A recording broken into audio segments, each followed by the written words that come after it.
আজকে কি রান্না করছে এটা? সিম আর আলু, টমেটো, এই কাটা পোনা মাছ ভাত, যেটা দিয়ে ঝোল হবে, তাই তো?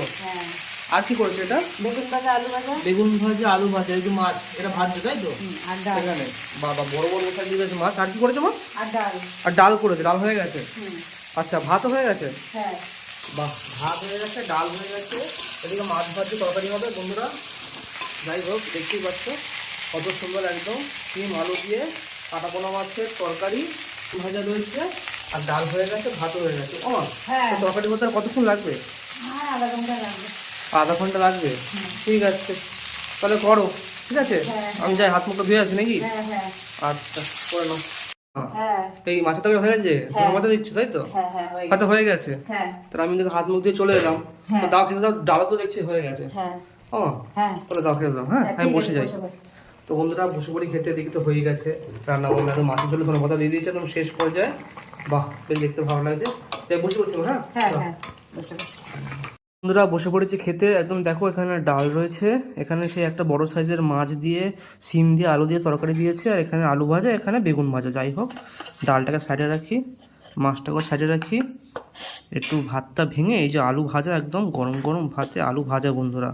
ও একটু বেগুন ভাজাও নিয়ে নিই, একদম পুরো দুটো একসাথে করে এরকম করে পুরো মাখিয়ে নিতে হবে জিনিসটা, নিয়ে আর খেতে হবে। আহা, সেটা ছাড়া যদি ডাল নেওয়া যায় জিনিসটা একটু জমবে। ডালের সাথে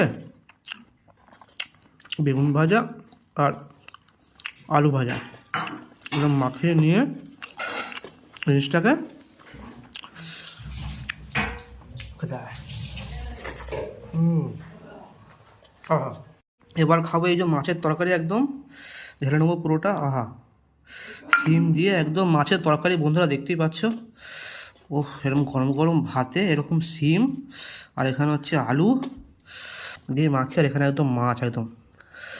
ওহো, এই মাছ দিয়ে মাখিয়ে আর খেতে হবে।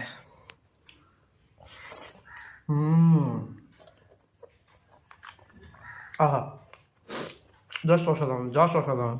এখানে তেলের সাইডটা রয়েছে, এখন ছিঁড়ে নিয়ে একদম দাদা।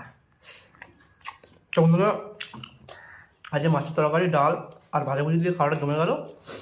আর এখনকার জন্য টাটা, দেখা যাবে পরের ভিডিওতে। তো খাওয়া যাক।